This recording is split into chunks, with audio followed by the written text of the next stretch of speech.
This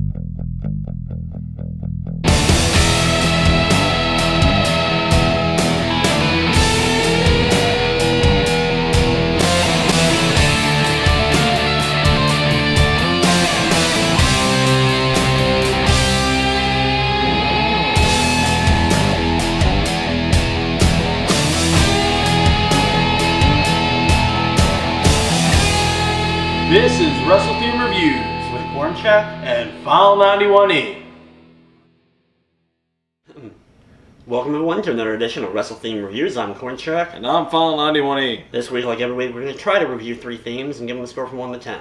And we haven't had, we've had a couple 10s and we've had a couple 1s, but we haven't had them in a while, so we got to find some really good or really bad themes. Did we have a 10 on the 50 show? Yeah, we did. Yeah, it hasn't been that long ago. I don't remember. I totally don't remember. But we haven't had any really bad themes. We haven't had a 1 in a while. We need some really bad themes, almost as bad as the current WWE tag belts. Yeah. Like that bad. That looks pretty bad. You know, they didn't even put effort into that. Do we have a picture of them flying at them? No, because if you look at the tag belts, you will die. You know what? Then just put TL Hopper's face and have that fly towards people. There we go. There we go. He should be in our new intro. TL Hopper's in the WWE Encyclopedia. Yeah, but his theme isn't being reviewed today, so we're not looking it up. How do you know? We could get it.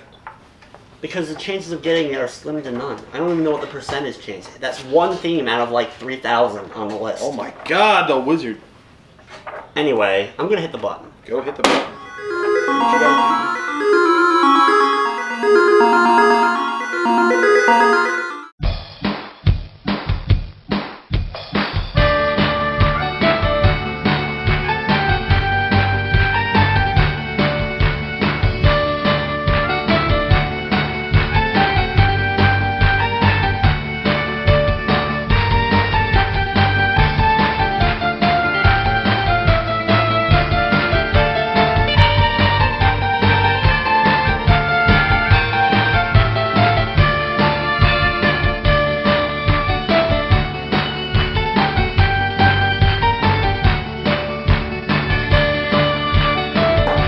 And that was Barry Horowitz's WWE theme. Barry Horowitz, not Farmer Pete. No, that's not Farmer Pete. Who Everybody loves Barry Horowitz because, you know, he's patting himself on the back all the time. Barry Horowitz, jobber of jobbers in both WWE and WCW. He was one of those guys who actually had some talent in ring, but he had like very little charisma, so they couldn't really push him as much. But he actually had decent matches with a lot of guys. He was a great development wrestler. And, you know, but his probably biggest thing is beating Skip of the Body Don. Body Don Skip, SummerSlam 95. Yeah, which is actually the worst SummerSlam of all time. If you want to look at all the years, that is the worst one. Not only does that have Barry Horowitz on it, that's also Mabel and Diesel for the World Heavyweight title, if I remember correctly. I may be wrong, but I think that was there. There we go. That year, he also won Pro Wrestling Illustrated's Most Inspirational Wrestler of the Year award. He maintained a place on WWE's cards through '97, and he moved to WCW where he stayed until 2000. It's Barry Horowitz. Career span 21 years, 6 foot, 221 pounds, from St. Petersburg, Florida, and his signature move was the. Yeah, that theme is, you know, obviously. Barry Horowitz. Yeah, that's what it is because he's he was Jewish. And I guess that was the only thing they could do with him. He's Jewish. Let's give him a Jewish song. T.L. Hopper was his father was a plumber, so they gave him a plumber gimmick. And Barry Windham looks like he should have pigtails in that picture. He does have pigtails. Anyway, this theme I'm giving a 2 because it's a knockoff and it's very stereotypical. I'll give it a 3. I like that song, actually. You like Habla Nagila or it's whatever? It's fun. If you've ever been to a Jewish wedding, they go crazy. Unfortunately, I haven't. Habla Nagila, Habla Nagila, Nagila is Papa, and stuff. So you got the dog barking. Yeah, That's how bad because your that dog was. is racist. A racist dog. I have a racist dog and he's barking during that? Yes. The anti-Semitic dog? The anti-Semitic dog. Because he doesn't like Barry Horowitz's theme? Or are you singing it? Did you get... Barry O? No. No, I was going to say, did you get your dog from Mel Gibson? That's stupid as hell. Almost. Hey, it was. If it was good enough for Jay Leno, it's good enough for me. Anyway, really?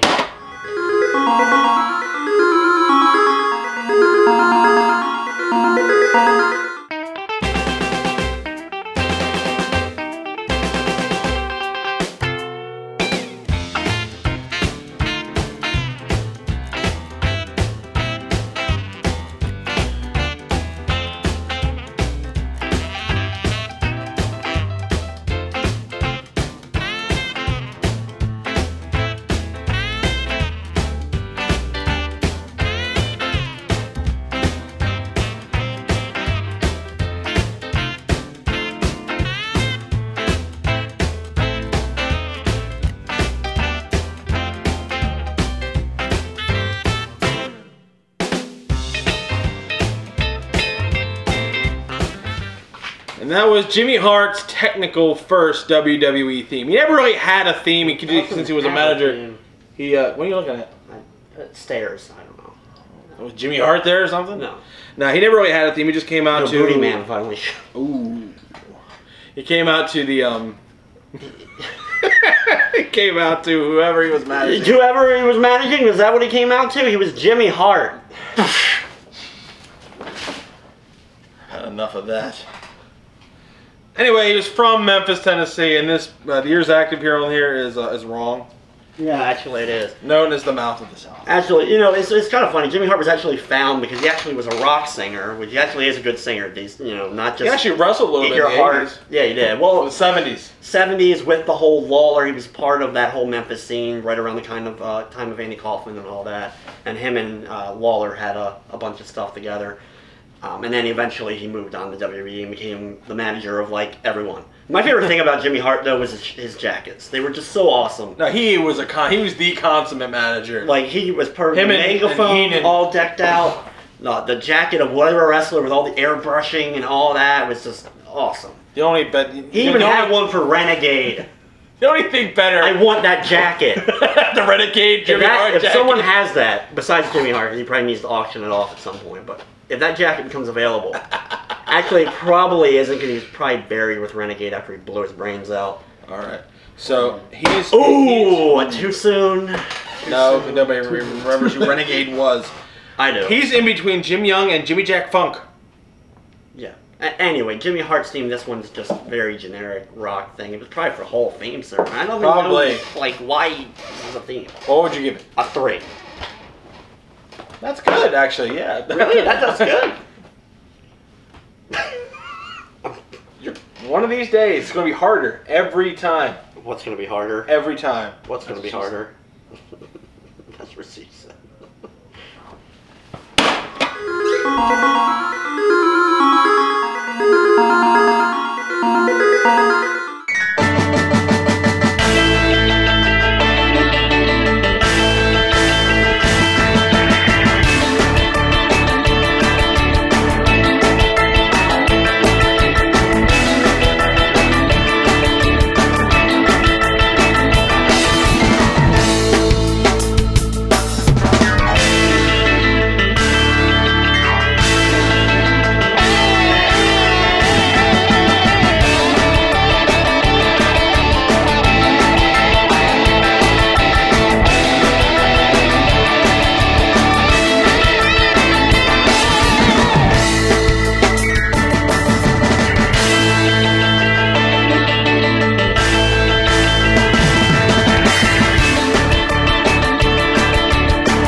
Bad's TNA team as I pull out a very dusty Super Scope for the Bad Blaster.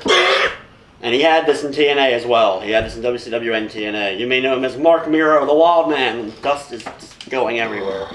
Fucking, this doesn't work.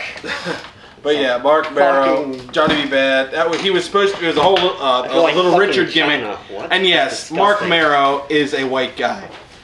He got a huge tan. Yeah.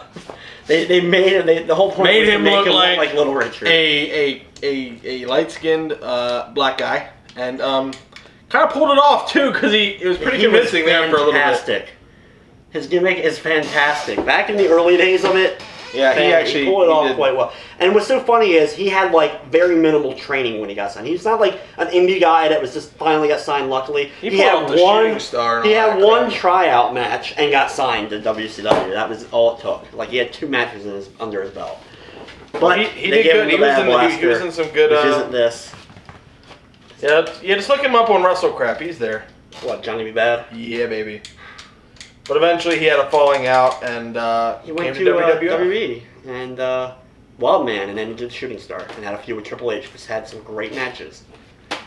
But anyway, this theme is awesome, even though it's crappier version gets TNA's, so I'm only giving it like a 5. Yeah, I didn't even know he was in TNA there for a minute. And the fact that he actually pulled it off, he actually went out and did once again Johnny B. Bad again in TNA. This was during the Fox Sports Net or whatever era of TNA.